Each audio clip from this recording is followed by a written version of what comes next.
नमस्कार दोस्तों। Retail industry एक ऐसी इंडस्ट्री है जो कि अभी काफ़ी टाइम से अंडर वैल्यूड चल रही है और इकोनॉमिक टाइम्स की जो लेटेस्ट न्यूज़ आई है उसके मुताबिक इस इंडस्ट्री में बहुत तेज़ी से हायरिंग हो रही है। मतलब नए लोगों को भर्ती किया जा रहा है, जिससे कि इसके आने वाले टाइम में ग्रो करने के पूरे चांसेस नज़र आ रहे हैं।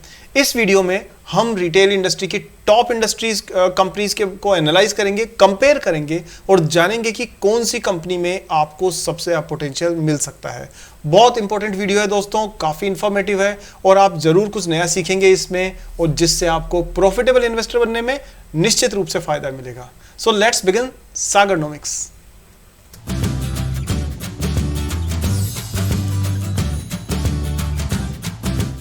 दोस्तों सबसे पहले हम इस न्यूज़ को एनालाइज करते हैं जो कि इकोनॉमिक टाइम्स की तरफ से आई है, और यह है कि 20 listed retailers QSRs go big on FY23 hiring. इसका मतलब कि 20 बड़ी बड़ी रिटेल कंपनीज जो है वो हायरिंग में तेजी से कदम बढ़ा रही है और ये कह रहे हैं कि these services have added 64,000 employees to their workforce last fiscal, which is 73% more than in FY22। मतलब FY22 पिछले साल के मुकाबले में इन कंपनीज ने 64,000 लोगों की भर्ती की है, जो कि 73% ज़्यादा है। और वो कौन सा कारण है जो कि इन कंपनीज को हायरिंग के लिए पुश कर रहा है? उसका कारण दोस्तों इन्होंने बताया है कि आने वाला जो फेस्टिवल सीजन है उसको बहुत ही स्ट्रॉन्ग देखा जा रहा है और वो इन हायरिंग की वजह है। कौन कौन सी कंपनीज हायरिंग कर रही है? Reliance retail, shopper stop, Trent, Aditya Birla retail, Titan, Avenue supermarket मतलब कि D mart, Jubilant food works, ये सारी कंपनीज हायरिंग में लगी हुई हैं। अब बात करते हैं दोस्तों कि इन कंपनीज को कंपेयर करते हैं, तो इनमें से कुछ खास कंपनीज जो है उनको हमने चूज किया है कंपेयर करने के लिए। आपके स्क्रीन पे आप देख सकते हैं, आपके स्क्रीन पर है Trent, Jubilant, avenues and shopper stop. ये टफ कॉम्पिटिटर्स है और इनको चलिए कंपेयर करते हैं सीधा। सबसे पहले बात करते हैं दोस्तों इसमें कि इन कंपनीज में अगर आप देखोगे तो मार्केट कैप के हिसाब से देखें तो सबसे टॉप पर है दोस्तों एवेन्यूज सुपरमार्केट। ये नंबर 1 है, इंडस्ट्री की लीडर है। ये डी मार्ट कंपनी है जो कि राधा कृष्ण धामानी जी की कंपनी है, आप सब जानते हैं। और शॉपर स्टॉप सबसे कम मार्केट कैप लेके चल रही है। करंट प्राइस को देखा जाए तो सबसे महंगी भी डी मार्ट ही है, लेकिन आप प्राइस को एक साइड में अगर रखेंगे तो आपको वैल्यू भी देखनी होगी, क्योंकि देखो आपने सिर्फ प्राइस देख के अंदाजा लगा लिया कि ये तो 3700 रुपये की कंपनी है, लेकिन आप प्राइस टू अर्निंग रेशियो अगर आप देखोगे तो पता पड़ेगा कि रिटेल में सबसे महंगी कंपनी है ट्रेंट सबसे महंगी है क्योंकि 163 PE लेके चल रही है। उसके मुकाबले में 103 PE पर एवेन्यूज सुपरमार्केट थर्ड नंबर पर है। जुबिलेंट भी थोड़ी एक्सपेंसिव है, शॉपर स्टॉप काफ़ी सस्ती है इस हिसाब से। अगर बुक वैल्यू की बात करें तो बुक वैल्यू में भी आप देखें तो डी मार्ट जो है वो सबसे ज़्यादा बुक वैल्यू लेकर के चल रही है। डिविडेंड की बात करें तो डिविडेंड दोस्तों इन दोनों कंपनीज ने दिया है, जबकि डी मार्ट और शॉपर स्टॉप ने नहीं दिया है। डी मार्ट का तो कारण है कि नहीं देने का क्योंकि वो बिजनेस एक्सपेंशन में लगे हुए हैं और उनको साफ पता है कि इस टाइम पर डिविडेंड देने के बजाय वो बिजनेस में नए स्टोर्स खोलने पे अगर फोकस करते हैं तो लास्ट में शेयर होल्डर्स को ही फायदा होगा जब कंपनी की ग्रोथ होगी। तो ये बात कुछ हद तक मानी भी जा सकती है क्योंकि धामानी जी की एक रिस्पेक्ट है। स्वर्गीय श्री राकेश झुनझुनवाला जी भी उन्हें अपना गुरु मानते थे और उनका ट्रैक रिकॉर्ड काफ़ी हद तक क्लीन है। सो अब आगे बात करते हैं दोस्तों, लेकिन शॉपर स्टॉप ऐसा डिविडेंड नहीं दे रही है, उसका कोई स्पेसिफिक रीजन इनका ज़रूर होगा। अब बात करते हैं कि रिटर्न ऑन कैपिटल एम्प्लॉयड, तो देखिए again D Mart is on the top, 20% return दे रही है as compare to the entire industry. और रिटर्न ऑन इक्विटी की बात करें तो यहाँ पर शॉपर स्टॉप 80% इक्विटी पर रिटर्न दे रही है, लेकिन ये अभी पूरी तरह से इसको चेक करना पड़ेगा कि ऐसा क्यों है। अदरवाइज नंबर्स लगभग सबके ज़्यादा डिफरेंस नहीं है। फेस वैल्यू में देखें तो डीमार्ट के पास पूरे मौके हैं अभी तक स्प्लिट करने के। अगर आप ग्रोथ की बात करें तो दोस्तों देखिए सबसे तेज़ जो ग्रोथ है 5 साल में वो है ट्रेंट की, लेकिन सेकंड नंबर पे है आपके एवेन्यू सुपरमार्केट यानी डीमार्ट की। प्रॉफिट ग्रोथ जो है वो देखें तो प्रॉफिट ग्रोथ ट्रेंट और डीमार्ट दोनों की कंपेरेबल है। शॉपर स्टॉप का क्योंकि बेस ही बहुत छोटा है इसलिए आप 26% ग्रोथ को कंपेरेबल मान सकते हैं। मार्केट कैप नंबर 1 पे डीमार्ट की है ही, और प्राइस टू बुक वैल्यू में अगर आप देखें तो सबसे महंगी कंपनी इस टाइम पर साबित हो रही है ट्रेंट, जबकि DMart is very Fairlie valued. अब डेट टू इक्विटी देखें तो दोस्तों यहाँ पर भी बाजी मार ले जाती है डी मार्ट। क्यों? क्योंकि 0.04% डेट है इस पर। डेट टू इक्विटी में इक्विटी का ही रोल है, यानी लगभग डेट फ्री कंपनी है। और उसका आप यहाँ पर आगे देख भी सकते हैं कि ये मार्केट कैप 73,000 करोड़ है, उसके मुकाबले में डेट 4,000 करोड़ है। यानी कि ये करीब करीब आप मान करके चलिए 20 गुना से कम है लगभग, मतलब 18-19 गुना के आसपास में जो है मार्केट कैपिटलाइजेशन है डेट का। जबकि यहाँ बात करें तो यहाँ पर भी डेट ज़्यादा है, लेकिन यहाँ अगर बात करें तो देखिए धामानी जी की कंपनी में 2,46,000 करोड़ की मार्केट कैप के मुकाबले में सिर्फ 643 करोड़ रुपए का ही डेट यानी कि कर्जा है। तो डीमार्ट बहुत स्ट्रॉन्ग फाइनेंशियली पोजीशन पर नजर आती है as compare to rest of the industry. Next level पे बात करें, अगेन एक विनिंग मोड है यहाँ पर कि इनके पास प्रोमोटर की होल्डिंग भी 74% से ज़्यादा है, बाकी सबकी 30, 40, 50 या यहाँ पर 65% के आसपास है।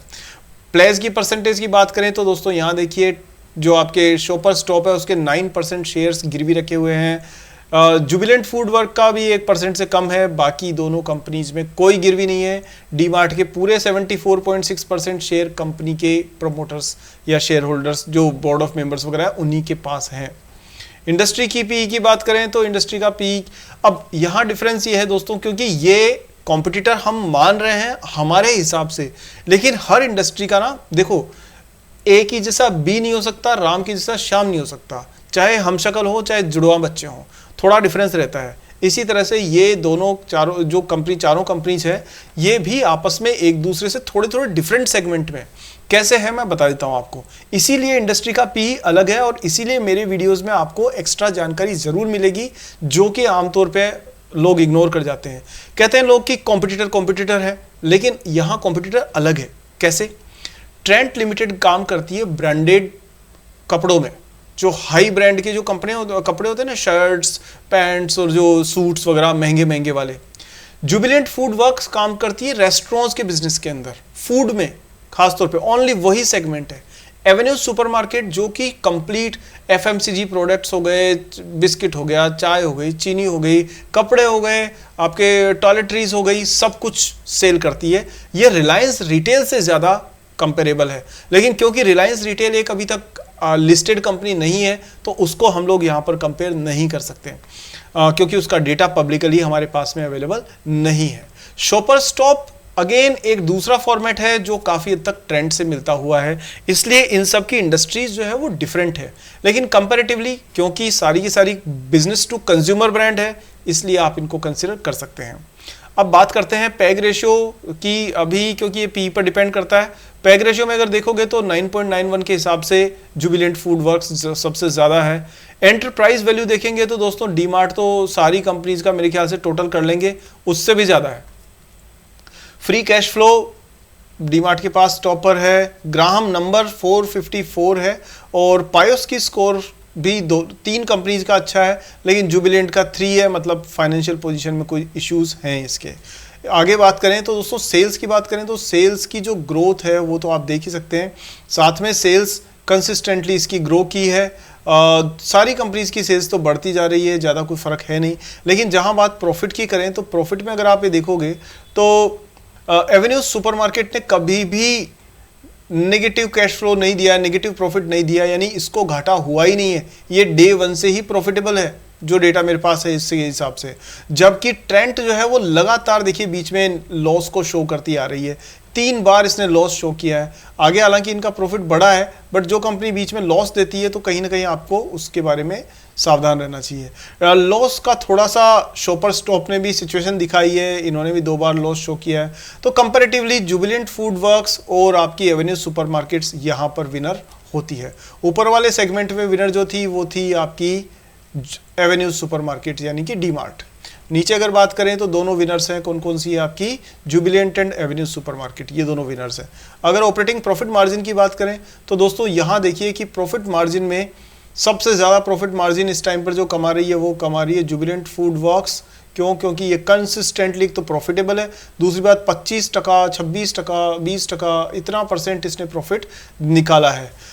एवेन्यू सुपरमार्केट का प्रॉफिट मार्जिन कम है, तो तो हमें यहाँ ये भी समझना पड़ेगा कि दोस्तों ये वो प्रोडक्ट्स में डील कर रही है जिनमें प्रॉफिट मार्जिन बहुत कम होता है। जैसे बिस्किट है, अब बिस्किट 10 रुपये का पैकेट अगर आप लेते हो तो उसमें कंपनी भी 1-2 रुपये कमाएगी, फिर उसके अंदर से कुछ पैसा वो डीमार्ट को भी देगी, तो इस तरह से फिर उसके मेंटेनेंस के खर्चे होंगे, फिर एसी का खर्चा, फिर बाकी सारी चीज़ें, एम्प्लॉयज़ का, तो इस हिसाब से मार्जिन बहुत कम होता है। इस इंडस्ट्री में ही मार्जिन कम रहता है, इसलिए आप इनको मान करके चलिए कि कहीं ना कहीं इनका मार्जिन जस्टिफाई है। हाँ, लेकिन मार्जिन की जगह जब अगर आप कंपेयर करोगे तो जुबिलेंट फूड वर्क्स यहाँ पर विनर बनती है कुल मिलाकर के। प्रॉफिट आफ्टर टैक्स में तो ज़्यादा कुछ है नहीं, हम लोग नेट प्रॉफिट पे चलते हैं। नेट प्रॉफिट में आप देखोगे तो ये बहुत इंपॉर्टेंट फैक्टर होता है दोस्तों, ये बहुत इंपॉर्टेंट होता है, आपको हमेशा याद रखना चाहिए कि नेट प्रॉफिट को देखे बगैर आपको डिसीजन नहीं लेने चाहिए होते। नेट प्रॉफिट में आप बात करोगे तो देखो, एवेन्यूज सुपरमार्केट हमेशा प्रॉफिटेबल रही है, हमेशा प्रॉफिटेबल, क्लीन बिजनेस। ट्रेंट यहाँ घाटे में, यहाँ फिर प्रॉफिट, फिर घाटे में, फिर घाटे में, फिर घाटे में, फिर घाटे में, तो टेंशन है। जुबिलेंट भी यहाँ घाटे में थी, उसके बाद प्रॉफिट में है, लेकिन देखिए प्रॉफिट ना गिर रहा है और कंसिस्टेंट नहीं है। 133 से 96, फिर 113, फिर 132 से फिर 80, फिर 80 से 29। इधर आप बात करें तो शॉपर स्टॉप घाटे में चल रही है कंसिस्टेंटली, ये तो बिल्कुल ही लूज कर रही है इस मामले में। ओवरऑल अगर आप देखेंगे तो इस फील्ड में कंसिस्टेंट ग्रोथ के साथ में avenues supermarket is the winner. आगे बात करें इससे तो प्रॉफिट एंड लॉस सेगमेंट तो हमने लगभग देख ही लिया है, प्रॉफिट मार्जिन हमने डिस्कस कर लिया है। डिविडेंड पे आउट की बात करें तो डिविडेंड पे आउट में आप ये देखिए कि ट्रेंट ने कंटिन्यूसली डिविडेंड दिया है, शुरू क्या ये नेगेटिव को छोड़ दो आप, ये कंटिन्यूसली है डिविडेंड देती आ रही है। जुबिलेंट फूड वर्क्स जो है वो भी डिविडेंड दे रही है 20-25%। एवेन्यू सुपरमार्केट ने कंसिडरिंग कि वो बिजनेस का एक्सपेंशन करने में फोकस है इसलिए डिविडेंड नहीं दे रहे। और वैसे भी देखो, अगर मान लीजिए उनका प्रॉफिटेबल 5 से 6% के आसपास का प्रॉफिट अगर बनता है, 5%, 100 रुपये में 5 रुपये का अगर मुनाफा है, तो दोस्तों अगर उसमें से वो डिविडेंड भी निकाल करके दे देंगे तो फिर बिजनेस को बढ़ाएंगे कैसे? तो वो डिविडेंड तब देंगे जब इनका प्रॉफिटेबिलिटी बढ़ जाएगी। कैसे बढ़ेगी? वो बढ़ेगी जब ये लाइफस्टाइल वाला जो सेगमेंट है ना, उसमें ये नए प्रोडक्ट्स ऐड करके और वहाँ पे मार्जिन अच्छा निकाल पाएंगे। भैया आप एक बिस्किट के पैकेट में तो 1 रुपया मार्जिन निकाल सकते हैं, लेकिन अगर आपने एक जीन्स सेल करी तो हो सकता है 100 रुपये मार्जिन निकाल लें, ऐसे समझ करके चलिए। तो वो दिन आएगा तो इनकी प्रॉफिटेबिलिटी और इनका डिविडेंड दोनों ही आपको सही नज़र आएंगे। शॉपर स्टॉप जो है वो तो देखिए अलग अलग जगह पर इसके नेगेटिव है और इनकंसिस्टेंट है, पिछले सालों में तो इसने दिया ही नहीं है, तो मैं तो ये तो सजेस्ट नहीं करूँगा। यहाँ कुल मिलाकर के आप देखोगे तो आप ट्रेंट को और इसको, मतलब यहाँ ये तीनों लगभग ठीक है, बट ट्रेंट और जुबिलेंट मच बेटर है। अगर बात करें शेयर कैपिटल वगैरह की तो इसमें तो कुछ है नहीं ज़्यादा। रेशियोज़ की बात करें तो देखिए यहाँ ना इन्वेंट्री टर्नओवर रेशियो को छोड़ दो, आप डेटर्स को छोड़ दो, ठीक है। नेट कैश फ्लो पे आ जाओ दोस्तों। तो अगर आप देखोगे तो पैसा कितना आ रहा है और कितना जा रहा है, इसके हिसाब से देखिए तो इसके पास ये जाता हुआ ही आ रहा है, मतलब जा रहा है, मतलब कि नेगेटिव है, कैश जाता ज़्यादा है आता कम है। जुबिलेंट के पास बात करें तो उसमें भी लगभग कंडीशन यही है। एवेन्यू सुपरमार्केट का भी लगभग मिक्स है और इसका भी मिक्स है, तो इसमें ज़्यादा कुछ है नहीं, डिफरेंस लगभग सब बराबर से ही है। तो ओवरऑल अगर आप देखें तो चारों कंपनीज को अगर हम कंपेयर करके देखें तो अब आप खुद जानते हैं कि इनमें से कौन सा ज़्यादा अच्छा परफॉर्म कर रहा है। अलग अलग सेगमेंट्स में अलग अलग कंपनीज ने अच्छा परफॉर्म किया है, इसके बेसिस पर आप अपना डिसीजन अपने हिसाब से ले सकते हैं। दोस्तों मेरा मकसद है आपके सामने एक इंडस्ट्री की तस्वीर रखना, जो रिटेल इंडस्ट्री की तस्वीर आज आपने देख ली है। अगर इससे संबंधित आपका कोई क्वेश्चन है तो मुझे ज़रूर पूछिए कमेंट सेक्शन में, और इस वीडियो को दोस्तों लाइक ज़रूर करिए। और हाँ, चैनल सब्सक्राइब नहीं किया है तो मेरी अगली वीडियो आपको कैसे मिलेगी? तो इसलिए चैनल सब्सक्राइब करिए और बेल आइकन को ऑन करिए और मेरी दोस्ती का हाथ थाम लीजिए। मैं आपका दोस्ती आपकी हमेशा निभाऊंगा, जब तक जिंदा हो तब तक, और उसके बाद तो मैं निभाऊंगा तो आप ही भाग जाएंगे कि कहाँ से भूत आ गया। तो चलिए दोस्तों आगे बात करते हैं हम लोग कि इसको शेयर करिए और लाइक ज़रूर करिए, और अगले वीडियो में जल्दी ही मिलते हैं। तब तक के लिए जय हिंद।